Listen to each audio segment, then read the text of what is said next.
I'm really pleased to be here, and I'd like to admit straight away what my rationale is for giving you this presentation. And my rationale is really a very simple one.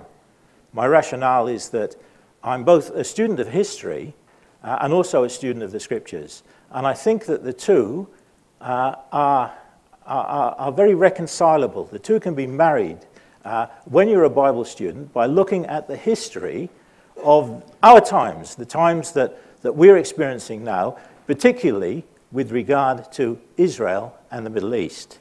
So that's why we've called this presentation 70 Years On, Endless Contending, because that's really the story of Israel, isn't it? Endless Contending. 1948. So we're going to really start here where Jeff finished earlier on. We're going to start with the early struggle that Israel had to establish its homeland and the continuing pursuit of peace that has been just within its grasp, but never quite within its grasp at certain times during the last 70 years. And I think the place to start our presentation this afternoon is when everything changed. And everything changed on the 3rd of September, 1939. This is when Adolf Hitler invaded Poland and the Second World War started. So in 1939, World War again, for the second time in the 20th century. And everything really changed as far as the Jews are concerned. If our perspective is on the Jews, and it is on the Jews this afternoon, really that is what changed everything for the Jews. They were already, or many of them were already in Palestine, but the vast majority of the Jews lived in Europe, and most particularly in Eastern Europe. And we all know the story, I think, of the Holocaust. And this is really what changed everything as far as the majority of the Jews of the world's focus on Israel is concerned. Because their focus on this state that they hadn't yet grasped, this state that was not yet theirs, their focus on this place, Palestine, changed as a result of the Holocaust. And I think that this historian here, Paul Johnson, in a book he wrote in the 80s called The History of the Jews, puts it really well.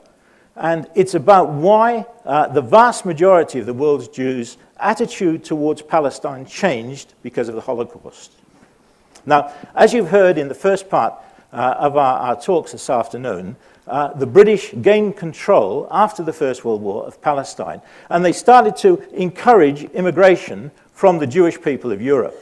And so there was a trickle at first, and that increased in numbers as the 20s went into the 1930s, and the 1930s went into the Second World War. So there was quite a large body of Jewish people that was already in Palestine when the Second World War broke out, as well as the indigenous people of Palestine, the Arab people that had lived there before. So in the First World War, the Balfour Declaration was made. I think Jeff touched on that briefly. And the First World War really made the conceptual state of Israel a possibility. The First World War made this new Zionist state where Jews could live a possibility. A Jewish homeland became a possibility after the First World War. It was the Second World War that changed everything. The Second World War made a Jewish homeland absolutely essential for the Jews. It's something that they had to have. It's something that they could not be denied. And the reason for that is very simple. It's the Holocaust. Because the Holocaust, the Second World War, the Holocaust persuaded the overwhelming majority of Jewish people that this homeland, this state, had to be created. And it had to be made secure, whatever the cost, to themselves or to anybody else. They had to have their own homeland. They could trust no one else. Who would come to the defense of the Jews during the Holocaust? Almost nobody. No states, just individual people scattered throughout Europe came to their help. No state came to the help of the Jews, the 6 million Jews that perished in the Holocaust. So they had to have their own homeland. It was an essential thing. Meanwhile, the mandate, the control that Britain had been given over Palestine at the end of the First World War was coming to an end. They were granted the mandate in 1922, and they continued to govern Palestine until 1948, until just after the Second World War. But by that time, Palestine had become ungovernable.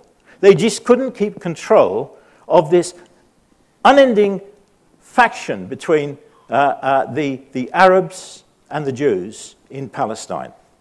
So Britain was to leave everything to the United Nations in 1948. And I think that picture there of those British soldiers carrying a coffin of one of their fellow soldiers that has been killed by a Palestinian terrorist is a very telling photograph, because it really tells a story of failure in Palestine.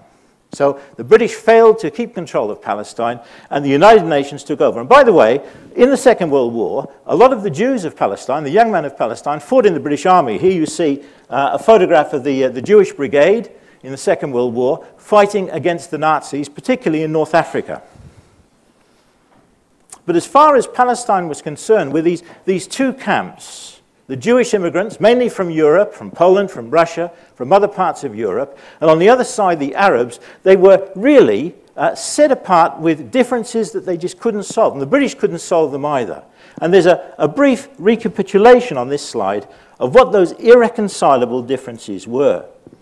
This is during the time of the end of the mandate. We're coming now to just before 1948, when Israel became an independent sovereign state. So on the one side, you've got the Palestinian Arabs. On the other side, you've got the Zionists, the Jews of Israel, the Jews of Palestine.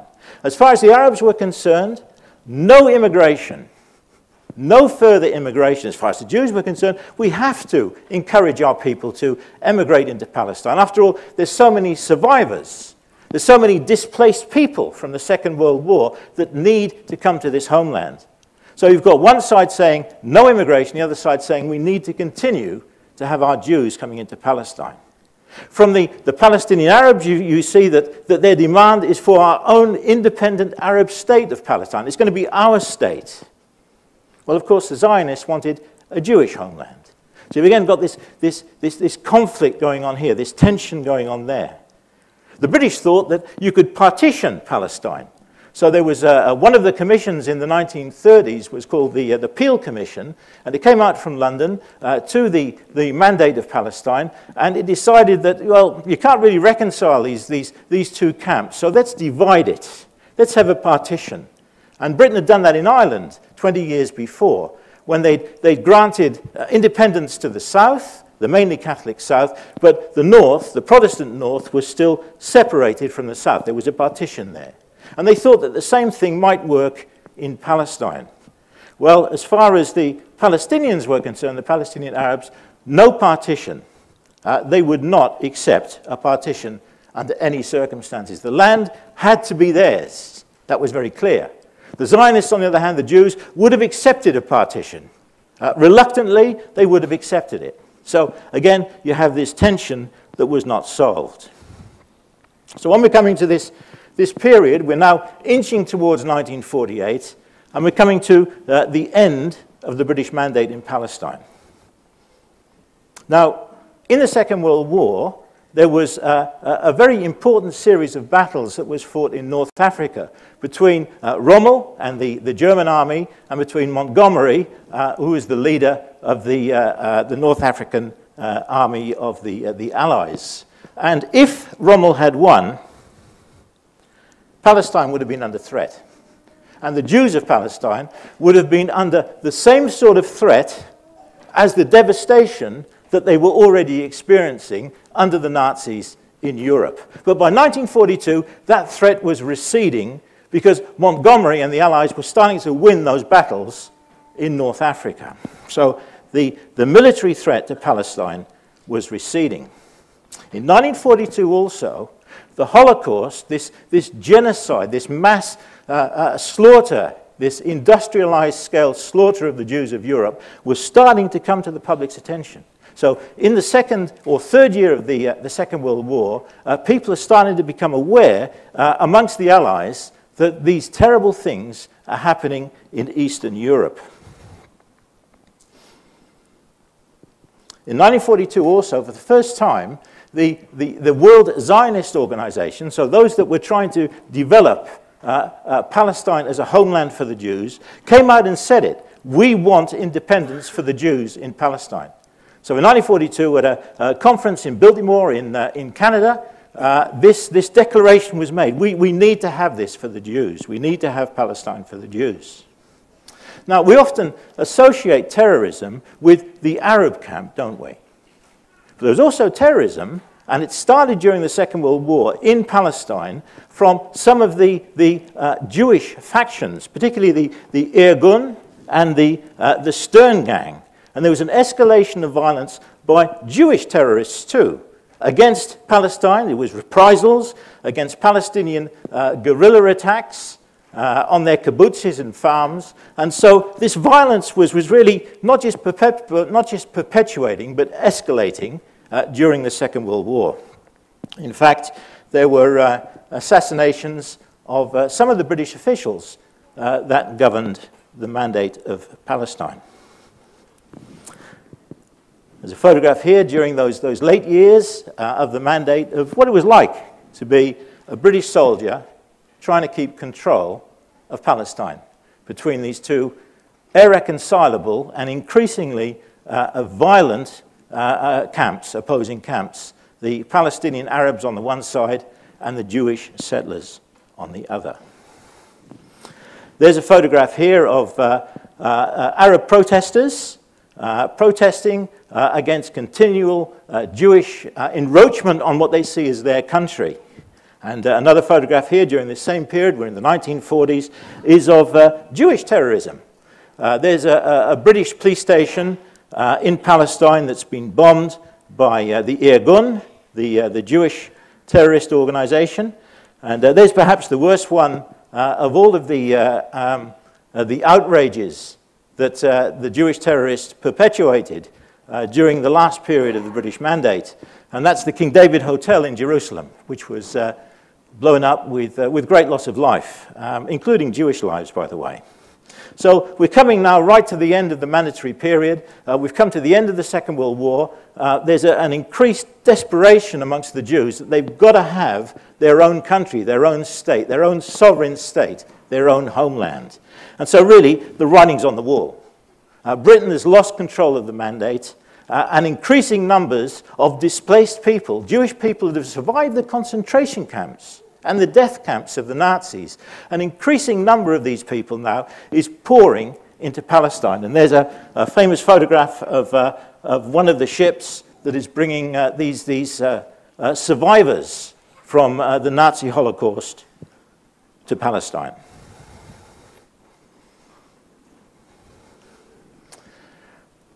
And so in May 1948, just over 70 years ago, the State of Israel was born. And it was a cause, as we'll see in a minute, for enormous rejoicing amongst Jews all over the world. And we're going to focus on one particular story that I think will interest you about the Jews of Russia. So Israel's born in May 1948, but of course, let's not forget that there's also a people in Palestine that want Palestine for them, for the Arabs. And there's a postage stamp, I think it's an Egyptian stamp actually, from that period, Palestine for the Arabs. So that tension that's been there all along during the mandatory period, when the British controlled Palestine, is still there, and it's going to cause a war as soon as Israel declares its independence in May of 1948. What actually happened the very day that independence was declared, or the following morning, the Arab League, so that's a group of Arab countries, Egypt, Jordan, Syria, Iraq, Lebanon, combined to wipe Israel and its Jews off the face of the map. And there's a quotation I've put there by the Arab League Secretary General, who said at the time, "This will be a war of extermination and a momentous massacre, which will be spoken of like the Mongolian massacres and the Crusades. We will sweep them into the sea." Now, I think that this statement of intent hasn't gone away. And I think that even today, there are groupings that we can recognize in today's Arab world that would wish to do the same to the people of Israel, to the Jews of Israel. And that war of independence 1948 to 1949, was won. And it was overwhelmingly a victory for the Jews of Israel. But on the other side, it was regarded as a great disaster. The Palestinians and the Arabs to this day call that defeat that they suffered during the War of Independence, as the Israelis call it, they call it al-Nakba, the disaster. And it's a contested history between the two camps today. There's a very different story that you'll hear from the Palestinians that you will hear from Israeli historians. It's a contested history.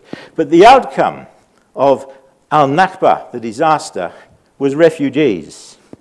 In 1949, there were 700,000 refugees, Arab refugees, that left Palestine.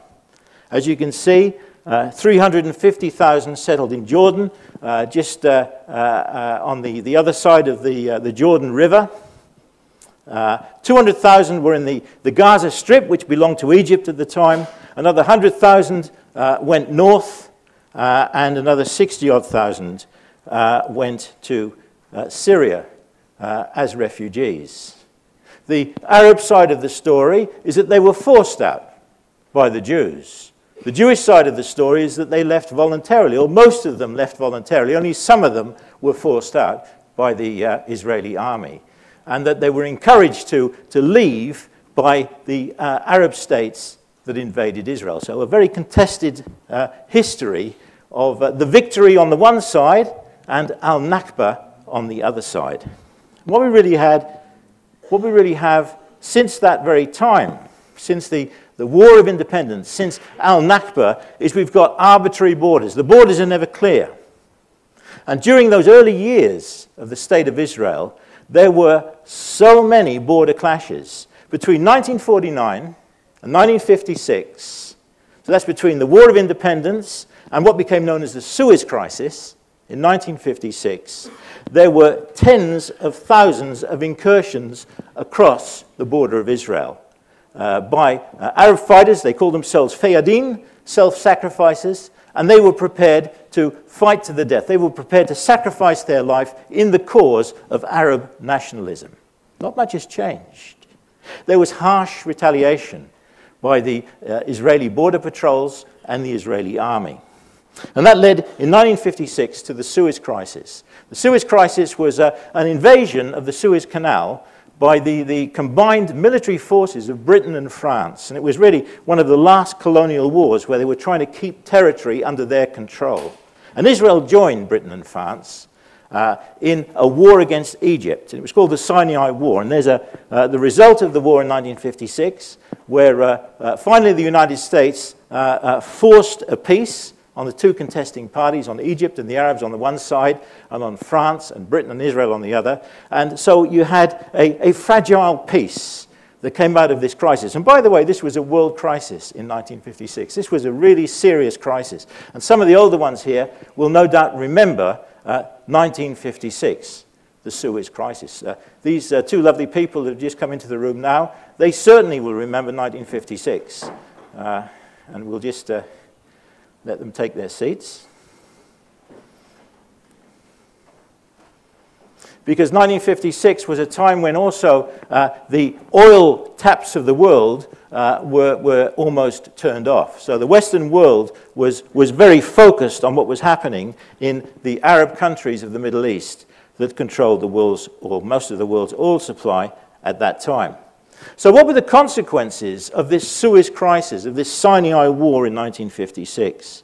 Well, the first thing I think that's really notable is that the two powers which had been the predominant powers in the Middle East since the First World War, so for over 50 years, they were really in decline now. France and Britain now suffered a huge decline in their prestige. They were no longer the big players in the background in the Middle East. America was now the great player in the Middle East from the one side, and Russia, increasingly, or the Soviet Union, was the great power that was pulling the strings from the other side as we move on from the Suez Crisis. Another thing that happened in the pro-United Kingdom parts of the Arab world was that there were coups d'états, there were overthrows of governments in countries like Iraq and Jordan that were regarded by the Arab world as having been too close to the fading power of Great Britain. And there was a leader, President Nasser, Gamal Nasser, who also grew in stature. So Nasser became now a huge symbol to the Arab world of Arab independence. We can do it. We can be world players. So Nasser became a huge figure as a result of the Suez Crisis. But really, in the overall scheme of things, nothing really changed in 1956. It was really the same tensions, the same irreconcilable differences between the two camps that we'd seen since the First World War, since the early days of the British Mandate. So nothing really had changed in the overall scheme of things. And this is a very convoluted but potted history that I'm giving you. It's a very, very shortened history of the times that I'm giving you this afternoon. So please do excuse me as I rush through these events, because a lot happened in between. But we'd still be here next week if we went into too much detail. So I'm going to now jump to 1967. So we're jumping from 1956, continued conflict, continued tensions, continued violence between Israel and the Arab terrorists and irregulars that are infiltrating all of the time. So there's continued violence happening in the years between 1956 and 1967. And in 1967, we come to the so-called Six-Day War. The Six-Day War was an overwhelming victory for Israel against the Arab states surrounding it. For instance, the Egyptian Air Force was wiped out in the first hours of the first day of the war. So there's some pictures of the Mirage jets that destroyed, first of all, the Egyptian and afterwards the Syrian Air Force. And on the ground, too, it was a series of overwhelming victories for the Israeli army. What really came out of that war, that Six-Day War, was that Israel was now expanded. Its borders were more secure. Jerusalem was no longer divided because they conquered the part of Jerusalem that had been still in Arab hands. But the thing also that we should remember, even though it was an overwhelming victory for the Israelis, is there was no treaty. There was no agreement. There was nothing more than a ceasefire between the two factions. We jump forward some more years here to 1973, another war, the Yom Kippur War. And this was a war that took Israel by surprise in 1973. And it was really much more closely fought than the previous war in 1967 had been. It's still Israel against the Arab states that surround it. And in the end, peace is negotiated, but there's really some outcomes there. The Arabs lost again, but Israel's confidence that she could always overwhelmingly defeat any armies that came against it was really starting to erode. So the time now was really arriving that Israel was more willing to talk peace than it had been in preceding years. What we'll see now is a story of peace, or I should say a story of peace frustrated. Famously, in 1978, there were the Camp David Accords, and there we see Egyptian President Sadat together with President Carter of the USA and the Israeli, the man there on the right-hand side of the picture, the Israeli Prime Minister Manasseh Begin. President Sadat was a brave man. President Sadat risked his life for peace. What he did is he held out, as it were, the olive branch to Israel to make peace with them, despite severe opposition from all of the other Arab countries. And the price he paid for these efforts at peace, and he went to Israel to actually try to achieve peace, and afterwards this is at Camp David in the United States, and afterwards to the United States, to try and really nut out a lasting peace treaty. Well, that was unsuccessful, and President Sadat paid for it with his life. And he was assassinated not long after this attempt at peace between Israel and the Arab nations. The same story continued on into the 1990s. In 1990, we have another Israeli prime minister. He's there on the left-hand side of that photograph. President Rabin. You've got another US president. You've got President Clinton. And you've got the chairman of the Palestine Liberation Authority, Yasser Arafat. And again, attempts to make peace, but again, those irreconcilable differences that we touched on earlier on are just not able to be unraveled. It's a Gordian knot that you cannot get loose. You just cannot arrive at a lasting peace. So again, the 1993 Oslo Accords were a failure. The result? Continued conflict. It's really just a history of conflict. It's really 70 years of conflict. So into the 1990s and into the new millennium, into the millennium that we live and breathe in now, you have the Palestinian Intifada, which is a series of violent uprisings against the Israeli state. And in the background, you've got these entities like the PLO originally, and they've now sort of morphed into Hezbollah and Hamas. Hamas are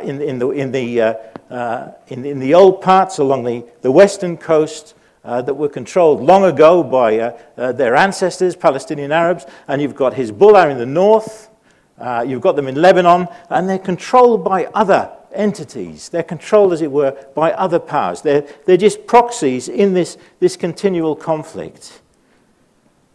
Well, the sticking points today, after all of this time, are pretty much the same sticking points that there were 70 years ago. On the Israeli side, Jerusalem has to be their capital. Recently, we saw that the United States of America has moved its embassy to Jerusalem. They've recognized Jerusalem as the capital of Israel. And as you've seen in the news recently, there's been outraged reaction against that from the Palestinian side, because the Palestinians want Jerusalem to be the capital of their country, the capital of Palestine. As far as all of those refugees, remember there were 700 refugees back in 1949, and there are many more descendants of those 700 refugees, 700,000 refugees now. As far as the Israelis are concerned, they should be resettled in other countries, including some perhaps in a future state of Palestine. As far as the Palestinians are concerned, all of the descendants of those refugees from 1949, from al-Nakba, are to be returned to Palestine and Israel, whatever is left of Israel. And that's really the point, because as far as the Palestinians are concerned, they want the state of Palestine, but they don't really want to recognize any part of that country that is now Israel as an Israeli state. So we have the same tensions, the same irreconcilable differences today as we had in 1949. Let's just look at a famous photograph. It's really regarded as somewhat of an icon. This is a photograph from 1967, and there's three Israeli paratroopers, and they're standing by the remains of the great temple that once existed in Jerusalem in the times of Jesus Christ. And they're standing there, and they've just captured that historic heartland that is Jerusalem, that is part of what they regard as their capital city. It's a very emotional time, and you can see that they now believe, these guys, that they've made Jerusalem and Israel secure. Nevertheless, it's still isolated. It's still not safe. A cartoon was drawn of those three men in that famous photograph in 1967. And the text that's given to these three men is one of them saying, the one on the left is saying, "What a victory! We have all of Jerusalem now." And the man in the middle is saying, "And the West Bank, and the Gaza Strip, and we've got the Golan Heights too." And the one on the right saying, "Future generations will remember this moment in 1967 as the juncture at which all of Israel's problems are solved." Well, there's an irony there, isn't it?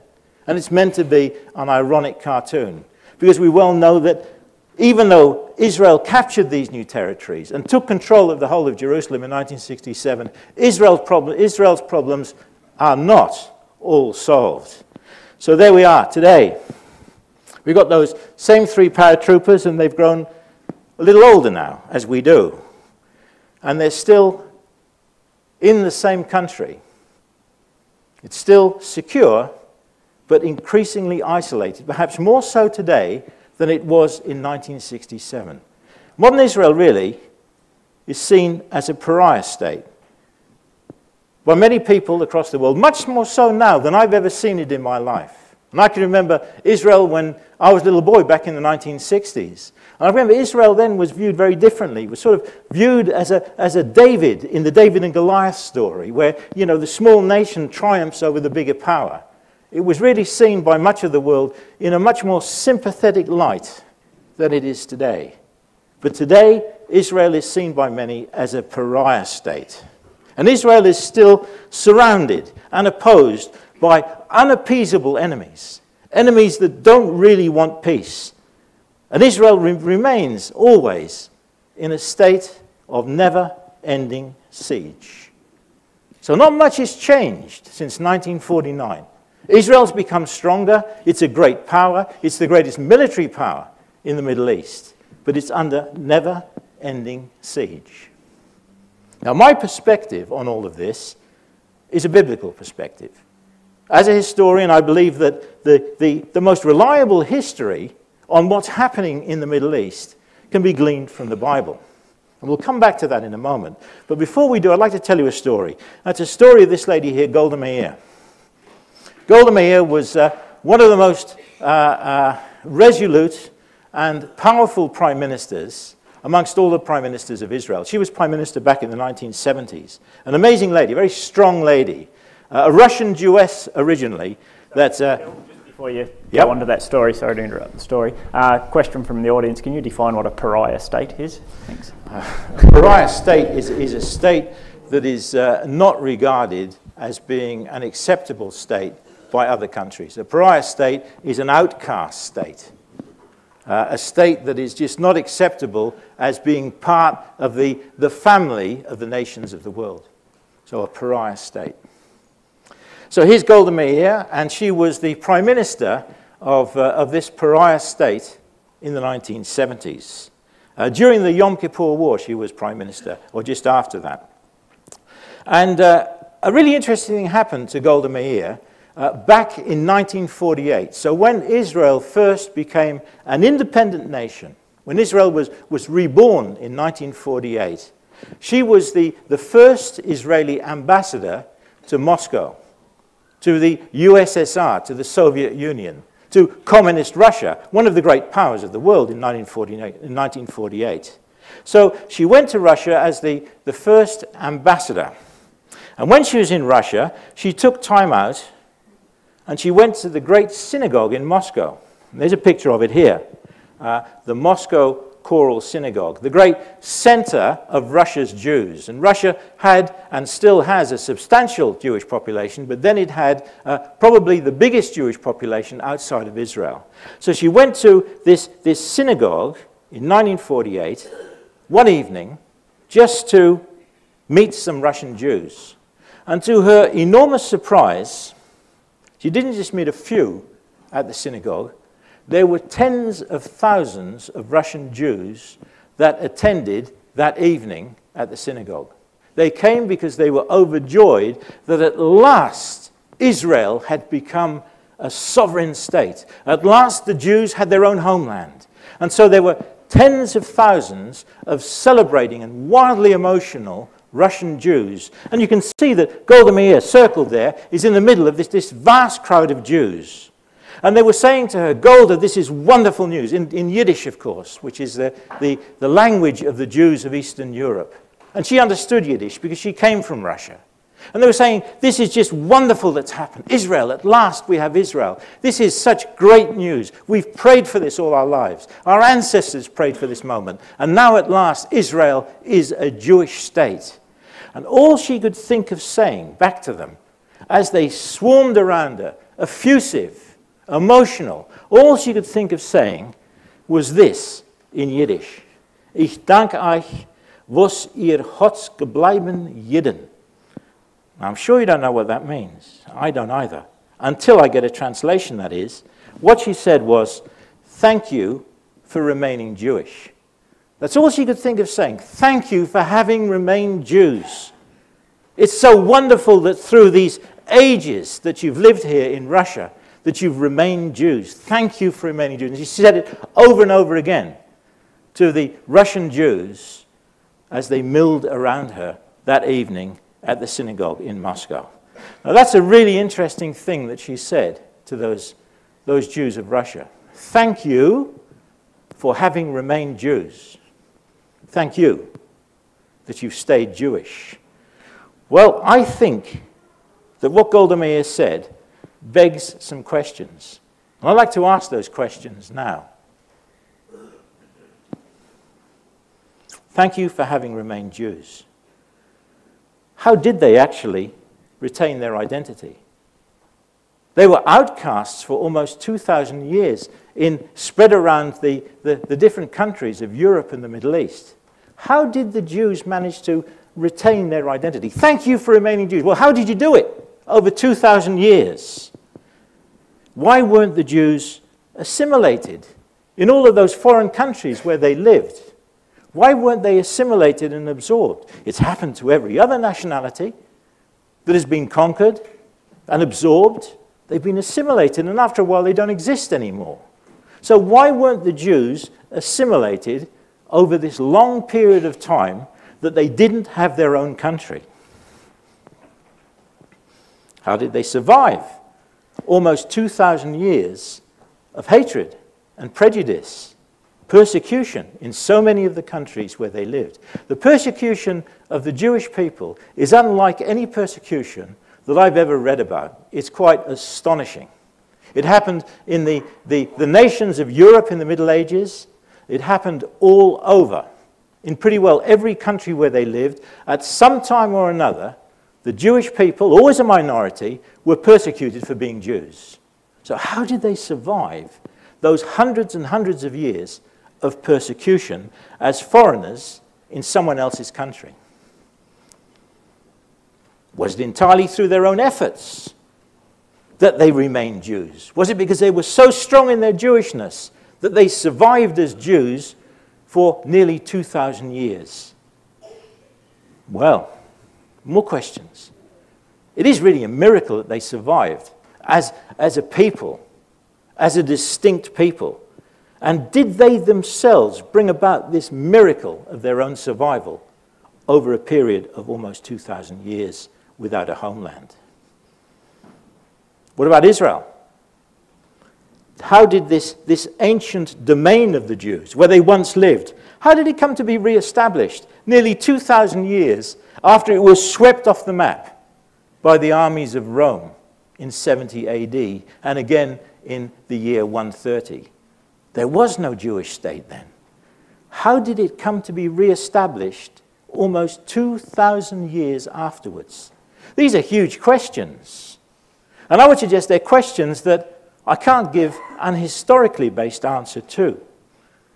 So, what it all boils down to is, why does Israel actually exist? And for who does it exist? Because nothing like this has ever happened before, where a displaced people survive over hundreds and hundreds of years and re-establish themselves in the country where they were expelled from nearly 2,000 years ago. It's never happened before. Well, I think we have to go to the Scriptures. If we ask the question, how can history teach us what the answers are? I have no answers. But if we look at it from a different perspective, and we ask ourselves, well, what connection does all this history have with the Bible? Is there a perspective that we can glean from the Scriptures on all of this that has happened? I think there is. The book of the Bible is full of prophecies, and a lot of them are very ancient. They go back into the Old Testament, into the first part of the Bible. I'll give you some of them. The first one is from the New Testament, however, and it's the voice of Paul speaking to us about Israel. And he says, and he writes this in his letter to the Romans, he says, and in this way all Israel will be saved. So he's writing this now in the first century, and he's saying all Israel will be saved, and then he quotes the Old Testament. As it is written, the deliverer will come from Zion. He will banish ungodliness from Jacob, that's the people of Israel, and this will be my covenant with them when I take away their sins. So what Paul is doing here is he's quoting the voice of God.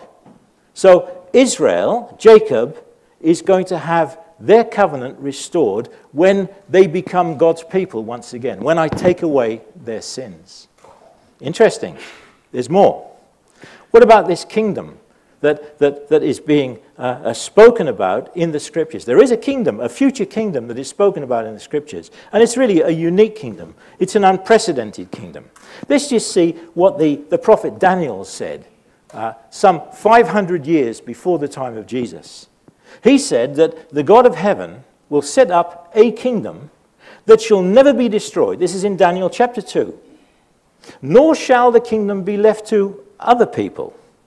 And it will break in pieces all the kingdoms and bring them to an end. But that kingdom of which Daniel speaks, it shall stand forever. So the Bible prophesies about a kingdom that will stand forever, a future kingdom, future then and still future today. What about that kingdom? What about the ruler of that kingdom? How is it going to be ruled? Well, there's going to be a king one day, according to the Scriptures, in restored Israel, that is going to be in the line of Israel's greatest king, King David, who lived about 1,000 years before the time of Jesus. And that king that is in his line, who will come, he will be great. It's quoted in Luke, at the time of the birth of Jesus. That king that will become in David's line will be great, and he shall be called the Son of the Most High. And the Lord God will give to that coming king the throne of his father David, and he will reign over the house of Jacob, in other words, over Israel, over the people of Israel, and of his kingdom there will be no end.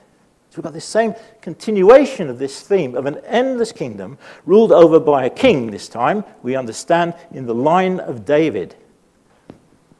What about this? It's talking about Jesus. The last book of the Scriptures, Revelation, talks about this kingdom on earth, centered in Jerusalem actually, ruled over by God's Son, the descendant of David. And the time will come, according to Revelation, when the kingdom of this world has become the kingdom of our Lord and of his Christ, of Jesus. And he shall reign. That's the Lord's Christ, Jesus. He shall reign forever and ever. So, ladies and gentlemen and young people, I'm going to close really on this powerful theme. And it's a theme that runs right through the Bible. It's a theme that's commonly known as the hope of Israel. And I've written it there in the Hebrew language from the Old Testament. It's a theme that runs through the Bible. And it's about the deliverance of God's ancient people and the restoration of God's ancient people. And the time to come when Israel will be a permanent kingdom that is ruled over by Jesus Christ, the Son of God. Thanks, Richard. Thank you. A question for you. And again, it's just like my question to Jeff. There's not a yes or no answer. So that information from both presenters is fascinating. Historically, it's fascinating. But what do we do with it tomorrow and the next day? My thought in this is that when I speak to people about this stuff, either directly, speaking to people to work, or there's a couple of news feeds I follow on Twitter about events in Israel and the Middle East, the continuation of what Phil's been talking about, the ongoing conflict. And in whether it's people at work talking to me or whether it's comments on the Twitter feed or wherever it is, most people fall clearly into one side or the other. They support Israel politically, or they support the Arabs or the Palestinians politically. Now, if we take all this information out of the equation and we take God out of the equation, we take the Bible out of the equation, there's really just three positions that people can take. It's either they say, yes, Israel has the right to the land, or yes, the Palestinians have the right to the land, or they just detach and be neutral. Once we take this information on board, is there a fourth position? Where do our heads sit with this, and where do your emotions come from when you're reconciling? You're seeing the tragedy of human events, but it's also part of the coming of the kingdom of God. Like, I don't know. Yeah, comment on that? Yeah, I do have a comment on that, Richard. I think that you are right to say that there is a tragedy of events. And we've seen just a bit of the tragedy of events that's been happening ever since the Jews started to return to their ancient homeland that was Palestine and has now become Israel. The story of tragedy on both sides, on the Palestinian Arab side and on the side of the Jews, the Israelis, is an immense story of suffering. It's an immense story of rights and wrongs. And I think the fourth position that we need to take is a position that is not political. We need to look at this, I think, through the perspective that I try to introduce my presentation with, which is a Bible-based perspective. And if we leave politics to one side and the rights and the wrongs of the Jews and the rights and the wrongs of the Palestinians, if we leave that aside and see what the Bible says, I think that we'll get a clear picture of what will be, not what could be. What could be is attempts at peace that have never succeeded. But the Bible tells us about a peace that will be lasting and enduring. So what does it mean to me? It means that I can make sense of the turmoil of the Middle East, because I can see solutions to it that are not of the devising of political parties or the rulers of the world, because they've failed and will continue to fail. But I can see a solution that the Bible promises that actually comes from a divine source. So that's my take on it. Yeah. How do you balance the emotions that come from that? So you say we look to what will be. There's like to look towards the kingdom of God. There's excitement, there's longing, but we also know that the Bible tells us there are hard times and there will be hard times for human beings, for mothers and fathers and for children. So how do you package your emotions as you look towards what will be? Well, as someone, Richard, that has looked at the history of the 20th century in quite a bit of detail, and particularly the history of the Jewish people in that 20th century, I can't but help to be moved. I can't but help to be empathetic towards those that I perceive to have suffered so terribly. So my emotions are stirred by what I know. But even though I feel sorrow and I feel a sense of hopelessness at the ongoing strife that I see in the Middle East, which, by the way, reflects the strife that exists all over the world, I can't solve it myself and I can't see solutions to it myself. I can only live in the hope of what the Bible tells me will happen. So that, to me, is the solution from the misery and from the heartache that exists in the Middle East and indeed in the rest of the world. There's a hope of something better to come that the Bible speaks of so authoritatively and so consistently from its first book of Genesis right through to its closing book of Revelation. It's a consistent theme of salvation and something new to come, something in God's plan, something in God's ordering of the world that will happen in stages. And we've seen one important stage of it in the last 70 years, in the establishment, against all the odds, of God's ancient people, coming as the Bible prophesied they would, back to their ancient homeland and re-establishing themselves there.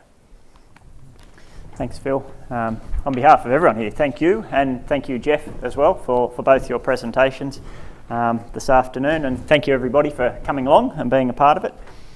The thought that I was left with is that in an era of fake news and paid influencers on Twitter and Instagram and other places, that the concept of truth has really been challenged these days, but I hope you have seen some appreciation of those two truths that I mentioned earlier. The truth that God has a plan and the truth that we can trust the Bible. And truth is a powerful thing because when we know something, then we behave in a certain way. Truth drives behaviour.